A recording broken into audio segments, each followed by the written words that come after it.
Right? If you look at, most companies today, most companies have three elements that defend their networks, right? And there is ample evidence that all those three elements can be bypassed, and in fact, has been bypassed, right? Welcome back to another episode of Discovering Disruptions with Tech. I am your host, Howard Holton, and this episode, I am here with Ricardo Villadiego from Lumo. How you doing, Ricardo? All good, Howard. Thanks for the invitation. Well, thanks for joining us. So we are here at Compliance Spring Break, otherwise known as RSA. That's true. Right? So we want to talk a little bit about what are some things companies can do to improve their cybersecurity. There's a lot of change that's been happening. There's a lot of new. There's a lot of things. We're being bombarded from every direction. What do you think? Do you think we can give them some simple instruction here? I think we do. I think, in fact, that's the way we have been helping companies since the beginning, right? We started in 2020, and the whole intention was, helping companies to be better prepared to operate cybersecurity. And there's some simple instructions. When it comes to simple instructions, I think the truth of the state of security or compromise of a company is the network, right? A network that's compromised, I often tell to customers and industry analysts, behaves differently than a network that's not compromised. Right? Okay. There's a simple fact: a network compromise behaves differently. If you're able to understand how the network is behaving, then you can identify if there's something bad happening in your organization. So that's what we do. That's the number one instruction: listen to the signals of the network. If a network is behaving differently, there's something that should not be happening, and you're allowing to happen in the network. And then when it comes to trends that I see in the market, like one of the things that alarm me a lot is like the growing trend of bypassing EDR. That's something that concerns me. Why it concerns me? Well, it concerns me because a lot of the way security operations has been designed is by ingesting telemetry of EDRs, right? And if the EDR got bypassed, that means the signals of the attack has not been alerted, right? Yeah, for sure, right? EDR is our biggest single point of signal, right? It's our biggest, it's the thing we watch the most. It's our first line of defense, and we've kind of been taught that if you monitor the endpoint the most and the closest, that's where you're going to see the first signs, right? It's not the only place we monitor anymore, but it is the first, it is the biggest.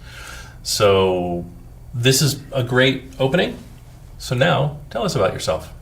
I'm Ricardo Villadiego. I'm the founder and CEO of Lumo Technologies. And Lumo Technologies is that company that helps organizations of all sizes and verticals to operate cybersecurity professionally. Excellent. So have you seen anything interesting here at RSA? Well, there's always a lot of buzz about AI. Yeah, right. right.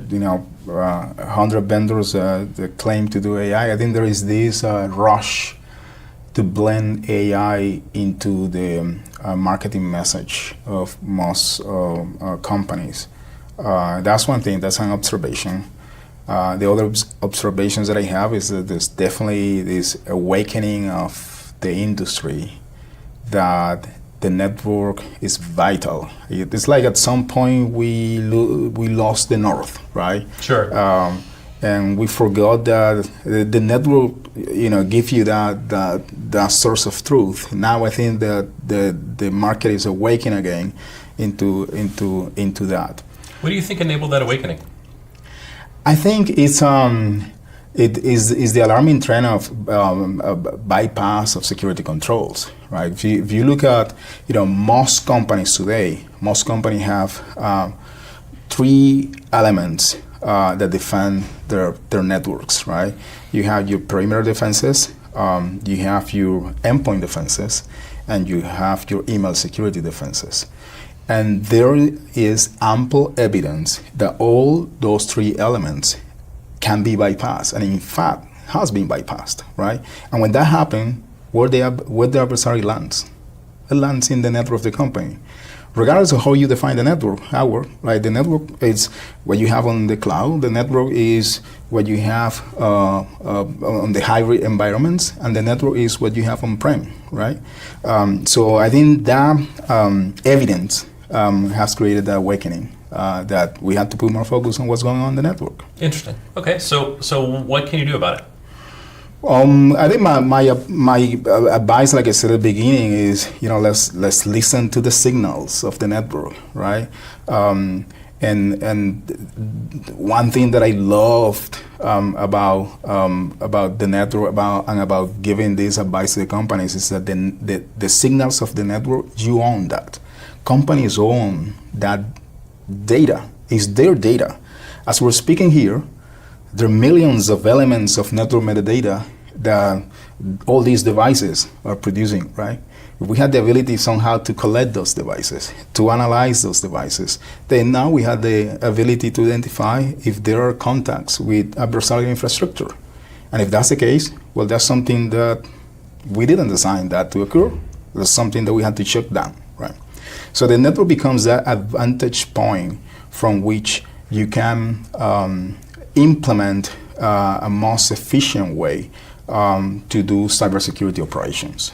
At least that's the way I see it. That's the way most of the customers that we're serving validate the value that we provide to them. That's great, and that's a really good point, right? If you know what activity you've allowed, it becomes really easy to know what activity you've not allowed, right? Even if it's a kind of a passive intent versus not intent. I have no intention whatsoever to communicate with China, as an example, right? Why is that happening, right? Correct. Now I can see evidence that is happening. Now I need to figure out why that is happening, and I know I need to take action to shut that down, right? And if it's not China, I'm sure of the 265 countries that exist in the world, there's probably 130 of them that you don't actually intend to do business with, right? Absolutely. You have to define it in better, simple terms that I did before. Yeah, that's a smart way to look at it, and you'll notice we didn't say any buzzwords. We didn't use anyone, right? It's very simple. I think a lot of I don't know why the industry has. I've been doing cybersecurity for the past 25 years. Where this is the second company that I'm building, but and I'm sure you've done the same too, right? I think I don't know why there is this rush to find a new acronym, right? Name it XDR, name it. I hate that. SIEMs, name it EDR. I'm an analyst, and it sometimes it feels like the analyst firms are out to publish or perish, right? Like almost like guys get little NASCAR stickers. I created ASM. I created EDR. You know what I mean? It's not helpful to. It was never helpful to me as a customer ever. I'm so sorry. You're trying to sell me what now? Why do I need that? Okay, but I already did that. It was called this. I know, but we renamed it because some vendor came up with a new way to think about it. Okay, but are they actually solving a problem any differently? Well, not really. Well, then what are we doing? And then, to that point, right, as I'm building companies, one of the things that, have helped me in my recipe of success is how do we stay true to the problem? What's the problem that we are solving, right? And I guess that helps to provide the value that customers need. The customers are now in the race of buying new acronyms. They are in the race of protecting their businesses. Right. They are in the race of increasing how they become resilient to attacks. And if we stay true to that problem, I think we end up building better security programs for companies. That's the way we try to approach the problem, Howard. Yeah, for sure, right? Build trust and maintain it. It doesn't actually have to be much harder than that. Nevertheless, the market makes it look like it is. And in my view, right, I think that is the way bigger markets continues to scale, right? You have to create this mystic about the problem, right? Sure. We're solving the problem in the way we defined it a few minutes ago, there's no reason whatsoever why your network is contacting infrastructure that's controlled by criminals, right? If you eliminate that from your network, you end up being 100 times safer than you are right now. Right? Sure. You're becoming 100 times more resilient than you are right now. Someone once told me, Ricardo, it's interesting how you have solved a very complex problem in a very simple way, right? By helping companies to detect these type of anomalies that shouldn't exist in their networks, make them aware that they have to react to eliminate that traffic from their networks. Excellent. So we get visibility.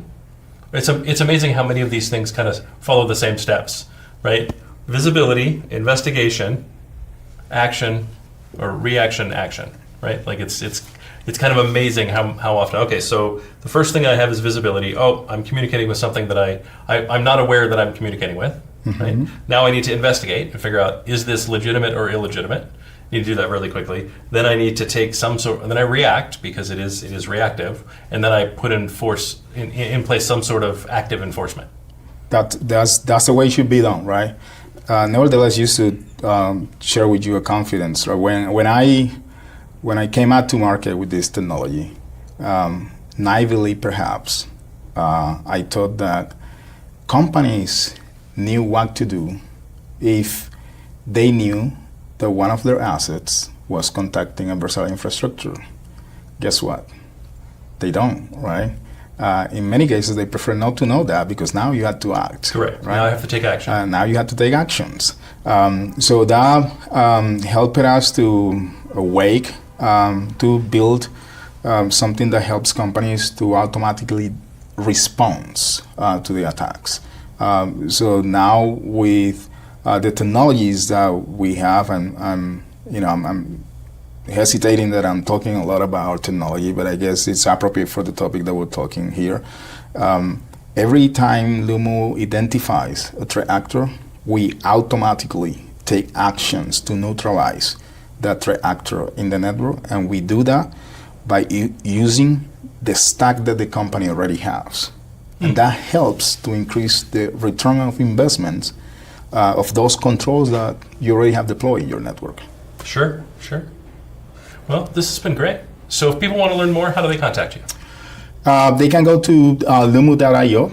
And one of the novel things that we did also when we launched the business in 2020 was to create a product-led motion around one of the most complex technologies in the market, which is network detection response. Companies can go to www.lumo.io and they can open a free account, which is free forever, and they can realize the value that Lumo can provide to them. It's as simple as that. Great. And how do they get a hold of you? How do they follow you? How do they learn more about what you do? If anyone can reach out to me, my email is rv@lumo.io. But it's just easier to go to www.lumo.io and following Lumo on social networks @LumoTech. Fantastic. This Howard, has been great. Thank you so much. Thank you very much. Well, this has been another episode of Discovering Disruptions in Tech. Please like, subscribe, follow, comment, and share, and we'll see you on the next episode. Thank you.